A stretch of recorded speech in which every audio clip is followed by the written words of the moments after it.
Nous allons maintenant parler du premier sujet du Togo, les législatives 2018. La participation partielle et provisoire communiquée par la Commission électorale nationale indépendante ce soir s'élèverait à près de 60% de l'électorat. Et quand on regarde un peu le tableau donné par la CENI, c'est dans le Golfe qu'on a le moins voté hier. Au niveau du Golfe, c'est à 21,07%. Et on a le plus voté dans Sotoubouamo, qui est à 94,59%. Firmin Teko, d'abord une réaction sur ce taux de participation qui, selon beaucoup, est fabriqué. Fabriqué, moi je n'ai pas de preuves pour dire que ce taux est fabriqué. Bon, je pense que ceux-là qui dit cela ont leur raison. Dans la mesure où, quand vous sortez Lomé, dans la matinée, était presque désert. Quand vous sillonnez un peu certains bureaux de vote, vous voyez qu'il y avait moins de votants. Mais les bureaux de vote, les centres de vote ont ouvert à 7 heures, bien avant 7 heures même. Il y avait moins d'affluence. Mais ceux-là qui se limitent à ce commentaire ou à ce constat, se limite un peu dans la mesure où à partir de l'après-midi, midi, 13h, 14h, lorsqu'on avait levé l'interdiction de circulation interurbaine, donc les gens ont compris et ont commencé par sortir, donc il y avait une petite affluence et que les gens sachent que Lomé n'est pas le Togo, c'est ce qu'avait dit l'envoyé spécial de RFI en concluant, en achetant son reportage, avait dit Lomé n'est pas le Togo. Donc et puis ceux qui disent que la participation de 5%, il ne faut pas qu'on se limite seulement à Lomé pour dire que c'est 5% de Togolais qui sont sortis pour voter, parce qu'on n'a pas parlé. Lomé, on parle de 21%. C'est pas 5%. C'est pas 5%. Donc, mais je sais que c'est la coalition qui parle de 5%. Et à ce niveau, avant de vous rendre la parole, ceux-là qui parlent de 5%, je voudrais qu'ils mesurent un peu la portée de ce qu'ils disent. Quand vous êtes dans un État et c'est 5% qui élisent ceux-là qui vont vous diriger, alors que vous vous prévalez d'une certaine popularité, ça veut dire que vous avez des problèmes.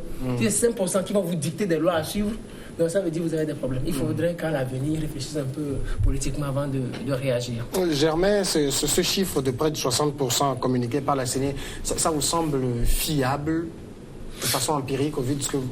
Oui, je crois que c'est fiable, surtout la rapidité avec laquelle ça a été donné. Vous savez, quand on veut généralement faire des arrangements, on prend plus de temps. Le résultat qui traîne à être donné, c'est que on soupçonne qu'il y a des ajustements et tout ça qu'on veut faire. Et dans le fait, Lomé, en général, est acquise un peu à l'ANC. Quand on regarde des anciennes, des précédentes législatives, 7 députés pour l'ANC, 2 pour UNIR, 1 pour l'écart, donc c'est à peu près 70%. Mais les choses ont beaucoup évolué parce qu'aujourd'hui, avec la création de la préfecture d'Agouin, donc il y a le Grand Lomé, de 1 à 6, où c'est le taux le plus bas au Togo, c'est 21%. Mais quand vous prenez la zone nord de Lomé, donc à Gouin 1 et 6, vous arrivez à 54%. 52,70%. Voilà. Donc je crois que cette influence était réelle, et même au niveau du recensement, vous allez constater que dans cette zone-là, il y avait beaucoup d'affluence dans la première phase du recensement, et même dans les 3 jours additionnels encore, il y en avait. Et maintenant, un peu plus au nord et un peu plus au centre, donc vous allez arriver au centre dans une ville comme Sotouboua, qui a battu donc tous les records. Donc voilà, de 94%, suivi de Blita, donc dans le top 10 donc de circonscriptions qui ont plus voté. Il y a Sotouboua, Blita, Tchamba, de Felgou, Mono, Bina, Koza, Pendjal, Kéran et puis Sud. Et alors, quand on prend ces chiffres, ce qui est un peu surprenant, c'est un peu ces villes-là qu'on présentait un peu comme des villes martyrs. Donc, Sokodé, Bafilo et Mango. Et donc, quand vous prenez Tchaoudjo, Sokodé à 66%.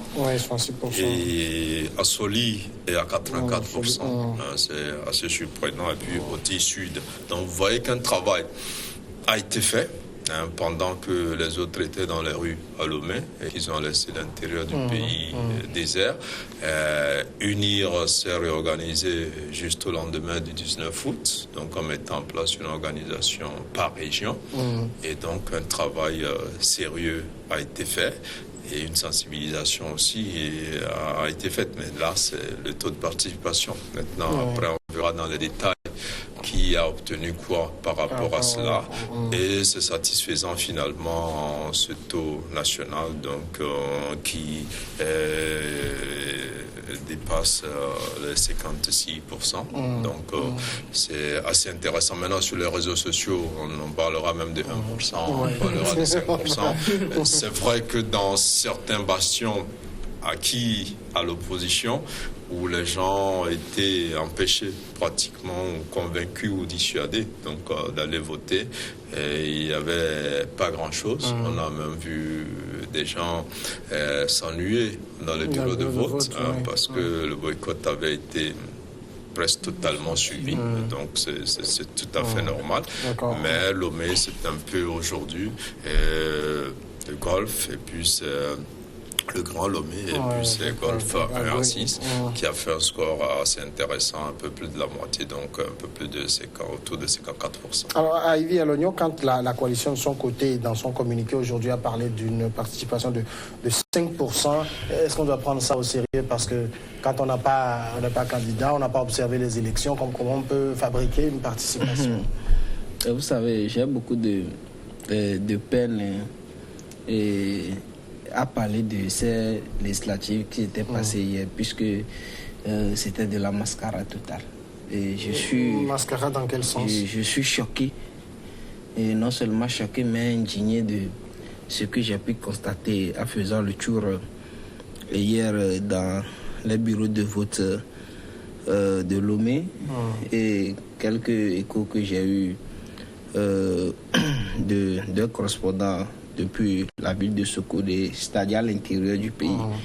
Je crois qu'un bon journaliste et observateur, tous ceux qui ont suivi l'élection législative d'hier, tu vas savoir que les chiffres qu'on donne, c'est des chiffres bien fabriqués.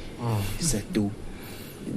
Qui avoisine jusqu'au 60%, 59,66 et quelques pourcents, c'est un tout fabriqué. Et c'est au Togo, c'est-à-dire nous sommes habitués, nous sommes les gens à ce genre de choses. Vous allez voir, je vais faire un petit parallèle.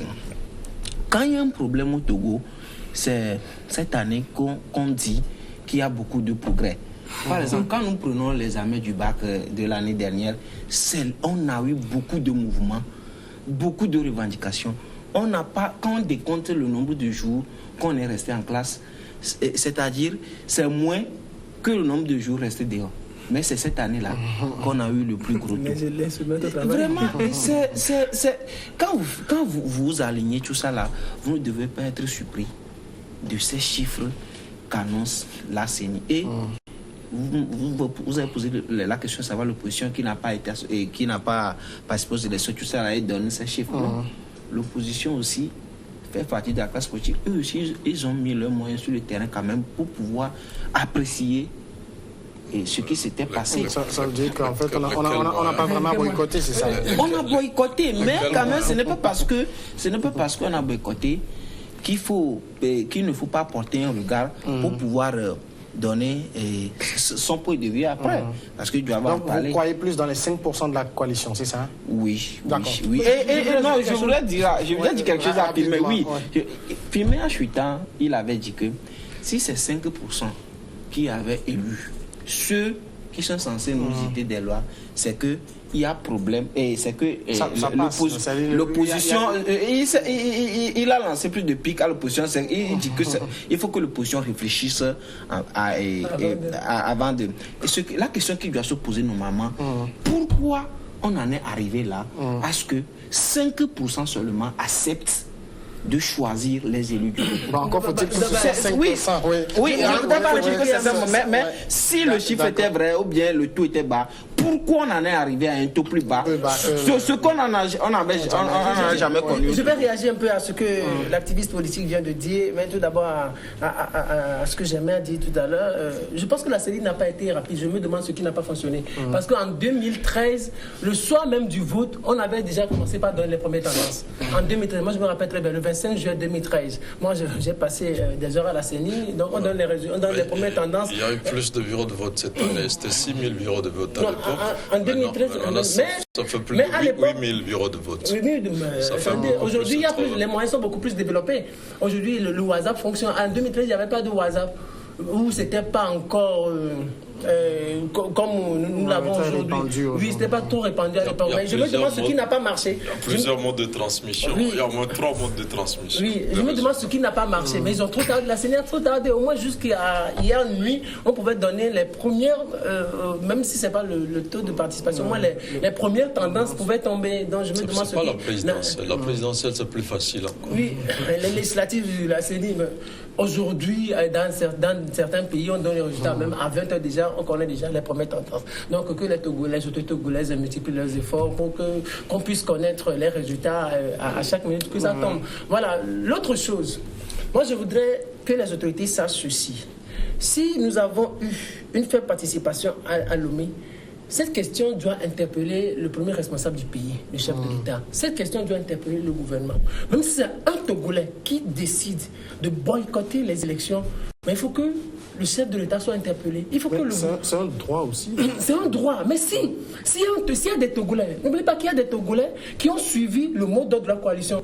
C'est parce qu'à un moment donné, peut-être ils sont fatigués de la gestion du pays ou de la gestion qu'en font les autorités du Togo. S'il y a des Togolais qui ont choisi de suivre le mot d'ordre de la C14, c'est que des Togolais dénoncent indirectement la mauvaise gouvernance. S'il y a des Togolais qui ont choisi de rester à la maison en suivant le mot d'ordre de la coalition, c'est que des Togolais ont du mal à se nourrir. C'est que des Togolais ont du mal à se soigner. C'est que des Togolais dénoncent la gestion non catholique du pays. Donc que les autorités togolaises ne disent pas ou ne s'arrêtent pas ou ne se réjouissent pas du fait que les gens ne soient pas sortis, que la situation les arrange. Cela devrait en quelque sorte les interpeller. L'autre chose que je voudrais ajouter, j'ai dit au soir du 20 décembre, j'ai dit sur ce plateau que si la coalition ne participe pas à cette élection, au soir du 20 décembre, les Togolais vont chanter Alléluia. Et je pense que depuis hier, certains Togolais chantent Alléluia dans des maisons. Parce que, heureusement que c'est certains Togolais. Non, les Togolais. Adieu. C'est certains Togolais. Adieu la C14. Et aussi, ces élections portent en elles une bonne nouvelle. Le gouvernement Classo va partir. Bon. Le gouvernement Classo va partir. On ne sait pas encore. Oui, c'est vrai qu'il va démissionner. Oui, il va démissionner. Le gouvernement Classo va partir. Vous savez, il peut être reconduit. Il peut être reconduit. La quasi-totalité des ministres également. Si on arrive à le reconduire, moi je vais lui consacrer une première chronique. Ça, je promets ça sur cette antenne. Vous n'aimez pas sa gestion? Non, parce que c'est en 5 ans, Classo n'a pas bougé. Son rôle fondamental, ça a été juste. Écoutez, ça. Mais ce chef l'apprécie. Oui, son rôle fondamental, parce que c'est. De parler sous la vision du chef de l'État ou d'aller ouvrir les colloques et de les fermer. Oui, son chef l'apprécie. Oui, écoutez, en 5 ans, ni le Premier ministre, ni le chef de l'État, ni la majorité à l'Assemblée nationale n'ont pas réussi à avoir les réformes pour le pays. Ça veut dire en 5 ans, le président de la République et son Premier ministre et sa majorité ont échoué en ce qui concerne la mise en œuvre des réformes politiques. Donc il faudrait... Heureusement que tu le reconnais aujourd'hui. Aujourd'hui, il faut... Même si on reproche des choses à l'opposition, soit constituant, on reproche à l'opposition d'être un obstacle, de constituer un obstacle en ce qui concerne les réformes, mais il faut reconnaître que le premier qui doit donner le temps, c'est le chef de l'État. Donc en 5 ans, le président de la République n'a pas pu obtenir les réformes pour le Togo. On va dire que c'est l'Assemblée, c'est l'opposition, mais la première responsabilité incombe et au président de la République et au Premier ministre. Donc moi, ce que je voudrais dire ici, que le chef de l'État, lors du prochain casting, qui réfléchissent bien, qui s'entourent des gens, des techniciens sérieux, qui puissent l'aider à faire un casting sérieux. Parce qu'il ne faut pas avoir un gouvernement pour un gouvernement. Ce gouvernement n'a pas été efficace, ce gouvernement n'a pas été à la hauteur. Et c'est dans ces 5 ans qu'on a eu plus de manifestations. Dans le pays, on reviendra peut-être quand le Premier ministre, quand on connaîtra les résultats et le Premier ministre présentera sa démission, on reviendra sur le gouvernement. Maintenant, sur la participation, ça veut dire que le pouvoir va applaudir aujourd'hui qu'on a pu mobiliser quand même malgré tout 59,66% des Togolais. Oui, je crois que c'est la moyenne dans la sous-région. Quand on connaît le désintérêt de plus en plus croissant des populations dans différents pays par rapport aux élections, pas seulement en Afrique, même en Occident. Macron est élu avec moins de 40%. IBK dernièrement, la même chose. Alors là, si on compare des pays comme le Bénin, le Niger et tout ça, donc ça tourne autour de 50, 60, 65, 66, tout au plus. Donc ça va, surtout qu'il y a eu un appel d'une partie de l'opposition à boycotter. Et l'enjeu était partiellement le taux de participation, même si je n'étais pas totalement d'accord, parce que l'enjeu, c'est la transparence d'abord des élections, avant donc la participation, parce que les gens sont libres de voter, de ne pas voter si l'offre politique n'est pas intéressante. Mais on a vu quand même une mobilisation des Togolais. Et je vais venir un peu à ce que Firmin disait, peut-être pour le contredire un peu. On ne peut pas obliger les gens à voter et on ne peut pas avoir un pays où tous les citoyens vont voter. Il y a aucun pays où il y a 99% de votants. Ça n'existe pas. Peut-être des scores à la russe, mais ça n'existe même pas. Même en Corée du Nord, ça n'existe pas. Donc je crois que ceux qui sont allés, c'est pas parce que ils se disent qu'ils sont totalement heureux, que tout est beau, mais c'est parce qu'ils voient que le pays a changé, il y a des signaux donc qui sont assez intéressants.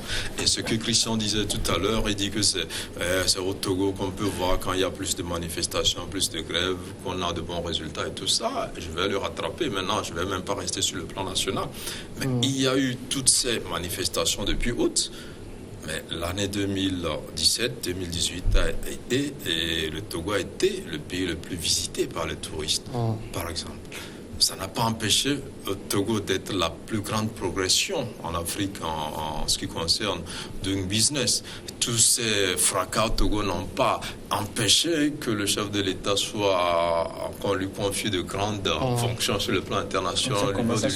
Mais voilà, donc c'est pour vous dire, ce n'est pas parce que une certaine opposition manifeste que le pays va mal. Il y a des signaux et c'est là où l'opposition induit le peuple en erreur, parce que nous avons une opposition qui ne connaît rien de la gouvernance de l'État. C'est pour cela qu'il n'y a aucun programme. Tout ce que l'opposition vend aux Togolais, c'est qu'en 2 ans, ça suffit, les Nyasinga, on est fatigué, point. Aucun... Est-ce que ça ne suffit pas? Oui, aucun... Mais ce n'est pas ça l'essentiel. Il faut dire, je viens construire 1000 km de route en plus. Je viens faire 10 000 puits dans tel village. Je viens faire ça. Seulement politique. Oui, mais il n'y a pas ça dans le programme. Donc, je crois que les gens, parallèlement, ont vu qu'il y a des efforts qui se font. Et c'est pour ça qu'ils sont sortis massivement pour aller voter.